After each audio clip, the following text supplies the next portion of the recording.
What is going on, guys? Jason Burke here, Styles Clash for Life, coming at you on YouTube, and today I've got another edition of The Drive-In, where I watch recently released films and tell you guys whether they're worth watching, worth waiting for, or worth skipping altogether. I've got another brand new release that came out in the last week or two, but I came back in the storm. Right now it's storming like crazy outside, so I apologize if there's loud noises or if this video gets cut off, but I wanted to bring you guys this review fresh out of the theater. I'm soaking wet, but I took some quick notes, and here I am to review a film that far surpassed my expectations. I am talking about 2024's Immaculate. Now, when I saw the previews for this, I saw, okay, it's another religious horror movie. It's going to be another, evil convent, evil church, possessed baby, possessed demon, some kind of religious iconography gone wrong. We've seen a billion of these, from The Omen to The Exorcist to everything after that, all the possession movies. And while the oversaturation of the genre has brought us a lot of quantity, it has not, in my opinion, brought us a lot of quality. There are not very many convent religious kind of movies that I really enjoyed. Aside from The Omen and The Exorcist, the originals, not the sequels, I have not enjoyed very many. I like St. Agatha. I liked Emily Rose back in the day. Those are about it. I've liked a handful, and I've disliked dozens and dozens and dozens. So the trailer left me thinking, okay, this is either going to be a super slow-paced jump scare movie that falls short, or it's going to give us a little more meat on the bone and be a little closer to something more artful. And I saw this mostly because my buddy wanted to see it, but I saw that Sydney Sweeney was in it, and I'm really growing to enjoy Sydney Sweeney. So she was kind of the main draw for this movie. But let's get into it, and let me tell you why there are some really big things to appreciate in this film. Now, I will say again, it came out a week or two ago, spoiler-free. I'm not going to spoil anything in this review as best I can. This film was written by Andrew LaBelle and directed by Michael Mahan, and I don't really know much about either of those people. I don't know much about the production company or the writer or director. They've directed a few TV series and a lot of short films. This seems to be their feature film debut, especially in terms of horror. LaBelle writing and Mahan directing, so I didn't know much coming in. I do know that Sydney Sweeney stars in this film, and she also is one of the producers of this film. Sydney Sweeney plays Sister Cecilia, Alvaro Marte plays Father Tedeschi, and Benedetto Parcaroli plays Gwen, and I apologize in advance if I'm butchering these names. There are a lot of people of non-American descent in this movie, and so it's hard to pronounce some names. And right away, I saw a bunch of subtitles at the beginning, and I was thrown off because you know me and subtitles sometimes. But this is a good one to stick with. So basically, this movie is Sister Cecilia. She winds up being a survivor of this miracle when she was younger and decides to go into the convent. Her local convent shuts down, so she kind of feels lost and gets recruited to join this new convent in this beautiful place. I would guess somewhere in Italy based on some of the accents. But she goes off to this new place to join this beautiful new convent and finds new people to serve the Lord with. And basically, I won't be spoiling anything. You can kind of tell from the trailer and the title kind of what this movie is. But we do come to find out that Sister Cecilia is, in some ways, the chosen one. But of course, in this convent, in this church, in this place of supposedly holy people, there are a lot of things that are amiss. There are a lot of secrets this place has. The characters have a lot of personal secrets. There's a lot of dark stuff going on. And this is a hard one to talk about without spoiling it, because I have not seen the trailer in so long that I kind of forget what even is shown. So I don't want to give much away, but you can tell by the title, and you can kind of tell by some of the things that you saw in the trailer what this is going to be. I'm going to say, first off, starting with major positives, this movie runs an hour and 29 minutes. And most people that I heard from before this movie, I didn't get any spoilers going in, but I did hear this was a slow burn. People said it's a slow-paced movie, it's a slow burn, you got to stick with it, it's not for everyone. And that scared me a bit because, again, for me, slow burns are definitely an acquired taste. There's a couple slow burn movies that I love, and most of them I hate. So I came in a little nervous, but when I saw the runtime, I figured, okay, at less than an hour and a half, this cannot possibly overstay its welcome, and it does not. This is not a slow burn movie. I don't know what people are thinking when they're watching this or what a slow burn means to some people. This was not a slow burn for me. The pacing in this was good.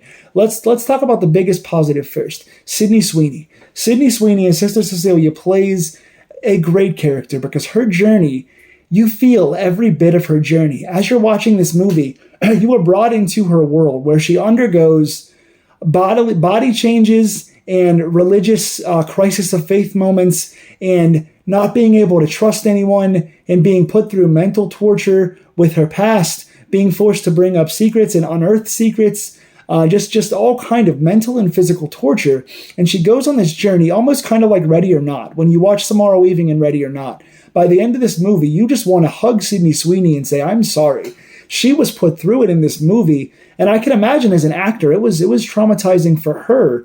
There are some particular moments that are like, wow, this had to have been tough to pull off, even for somebody as good as she is. Her name has been everywhere, and there's good reason for that, and I hope to goodness that she sticks to horror and does more horror films, because we've got ourselves a potentially new final girl on our hands. Sydney Sweeney delivers this, not only from an acting standpoint in selling her pain and giving her story, but is a protagonist you can relate to in a lot of ways, and you want to follow and see her through this. Even at the moments when you shouldn't necessarily want to see punishment being doled out, you are glad to see it. Sydney Sweeney has you on her back the entire time and puts you through the journey and makes you feel her pain. That is the mark of a good actor, investing the audience in their story. That makes the story automatically a win. Whatever it is, if you can invest in it and you care about one of the characters, that is a win for the writers and a win for the actor. Sydney Sweeney, well done. Michael Mahan, director, Andrew LaBelle, writer, well done.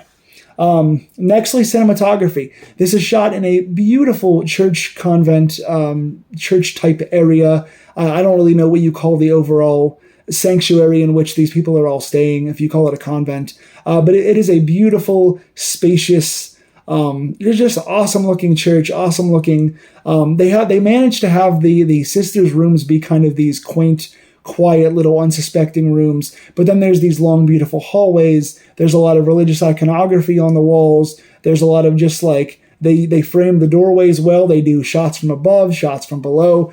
They really take chances on cinematography in this movie, especially early on, to try and disorient you as Sydney Sweeney's character is disoriented in this big world. And as she becomes more and more invested in what's happening to her, she kind of is trying to fight with her own sanity and going, what can I believe in, what can I not believe in, what is happening here? And they do a nice job in using the camera to put you in that same place. Cinematography is excellent. Tension. This movie, start to finish, is one of the more tense movies that I've seen in a long time. Some of the stuff can be done cheaply. Yes, there are some things where they use flashlights for jump scares, and they use blind corners for jump scares and stuff like that. A lot of lighting tricks in this movie, but it feels like a lot of it is earned. Yes, they do rely on some jump scares, but the tension in this film, from, walking around these bare old rooms, from the creaking of the old place to going out into the yard and the usage of the yard in this movie, and just the faraway sounds in the distance, the way they level off the sound to give you sounds in the distance, or things from behind, whether it's the clicking of fixtures, the creaking of floors, the sound design and the combination of the sound with the usage of how they use lights, with the usage of this space, really makes this tense from the first moment. The second Sydney Sweeney steps foot into this place, you don't really trust the look of the surroundings. You don't feel safe. You feel cold. It feels uninviting. Every character feels like they're holding secrets, even the nice ones. So it puts you in an environment where you can't trust anything or anybody, which again makes you empathize with the main character. That is good location scouting, and that is good writing. Well done. Gore/iconography. If you're a gore fan, you're going to like the gore in this movie. They do some really visceral things in this movie, and that goes into my next positive, so I'm going to combine these two. Gore/iconography is in here, and then also body parts. There are some genuine moments that make you a little bit squeamish. They make you want to look away and cringe, or at the very least go, ooh, and kind of be into yourself. Kind of check yourself because you want to feel safe. There are some moments in this where they use some body parts, and I'm not going to give anything away. I don't want to spoil some cool moments. But they really use the body parts in this movie to make you feel like the antagonists are really bad people. Some of the torture in this film is pretty rough to watch. And again, if you're a gore fan and you watch a lot of gory movies, that doesn't usually affect you. You just kind of laugh and go, oh, cool effect. There are moments in this that you're like, ooh, like that's really cool the way they're doing that, but yikes, that's a little bit rough. And to ride that line for someone that watches a lot of horror is really well done. Again, the iconography, they use a lot of, the old pictures, the old crosses. This is obviously a movie that incorporates a lot of religion. Now, we'll talk about the downside to that as well, but I think the use of iconography in this film, especially when it comes full circle at the end, is going to make some people pretty happy. So I think you'll enjoy that. And again, the use of body parts here. And just all the symbols, too. There are so many symbols in this film that give you reasons to go back and watch the movie. This might not be a movie that I want to necessarily own on DVD or Blu-ray and watch it over and over again, but there are Easter eggs in this movie that if you're watching for certain things and you go back to watch it, you go, oh, I missed that thing in the background. I missed that use of shading. I missed how that table was designed. I missed, what this mark means. There's a lot of little markings and fun little things that give you reasons to replay this movie, which is really cool. Now we get into a couple of negatives here. Very small nitpick on this one, but I have unanswered questions. There are a couple of little linking parts of the story that they didn't really flesh out for us. It's kind of left to the imagination, which again is not entirely a bad thing. Sometimes, showing and not telling is better, and sometimes leaving things to the audience's imagination gives us a more visceral picture than one they could create on the screen, which is not entirely bad. But I do think there are a couple of moments where you kind of know which characters not to trust. They did telegraph some things in this movie. You kind of, again, even if I'm not spoiling anything, you kind of know what this is going to be. I'm really tiptoeing around spoiling stuff here, but you kind of know what it's going to be. You know kind of what the main character is going to go through. You know who's going to put her through it. You kind of know why they're going to put her through it. This movie is not written incredibly originally. If you've seen enough religious thrillers and, things like The Omen and stuff like that, you kind of know what this is going to be. It's not a super groundbreaking story. But again, it's done viscerally, it's done well. But there are some questions that I would have liked some more direct answers to, even through like one sentence or just like a 20-second flashback like they had done earlier in the film. They used one flashback to a really good jump scare that put you in a good moment, and they could have done that once or twice more to answer a few questions that didn't necessarily get answered. I will say the ending is very, very gritty and very dark, and they use one particular long shot that does not cut. It is one particular shot, almost like if you've seen Pearl. I'm not going to spoil that either, but if you've seen the end of Pearl, you kind of know what I mean when there's one continuous shot that just keeps you with chills and keeps you fixated on the screen throughout the duration of this one shot and makes you really admire the actor and also gives you the chills at the same time. This does that here with Sydney Sweeney. You get this one long shot that is uncomfortably long that makes you cringe but also glues you to the screen at the same time when some really traumatic stuff is happening. So that ends up really solid, although that ending is not going to be for everyone. There are some questions and there are some dark places they go that not everyone's going to love. And here's my final negative. And again, this movie is going to isolate some viewers. I will say this off the top, and again, I don't mean to spoil anything, but if you are somebody who is easily offended by religion, if you find things sacrilegious, if you are tied to your faith in such a way that you feel like religious things or religious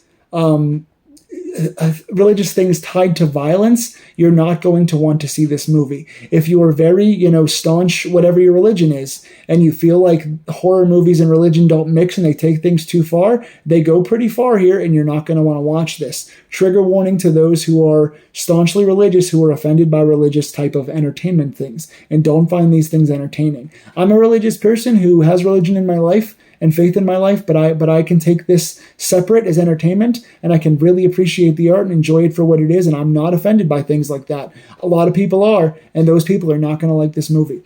Also, if you are, a mother of young children, or you have, you're pregnant, or you have issues with pregnancy or childbirth, or the things that come along with the changing of the body and things like that. If you're easily squeamish to things involving kids and childbirth and things of that nature, or you have trauma associated with those things, trigger warning, you're probably not going to want to watch this, or you're going to have a hard time with certain parts of this. So this movie, in going as far as it does, is going to isolate some people, which makes a good movie for some and makes a movie that others will be offended by and will not watch. So again, if you have those kind of triggers, this movie is not for you. Overall, again, while the script is not super original and there are things that are telegraphed and that you know are going to happen, they're executed very, very well. Sydney Sweeney shines, the cinematography shines, everything is very tense, the gore is good, and the story is well told through a wonderful actor and a writer that knows what they're doing, and I want to see this combo again, and I want to see Sydney in more horror films. I came in not knowing what to expect and not thinking I was going to love this movie, and I'm giving this one a 7 out of 10. I really enjoyed it overall. If you've seen it, please comment down below what you thought of it. Am I right about some of the trigger things? Am I right about what I think about the positives and negatives of this film are? Please like, share, and subscribe if you like these deep dives, and if you want to talk further about this movie, let's talk about it in the comments, and tell me what else I should watch and review going forward. I will see you guys very soon. Take care and stay scared.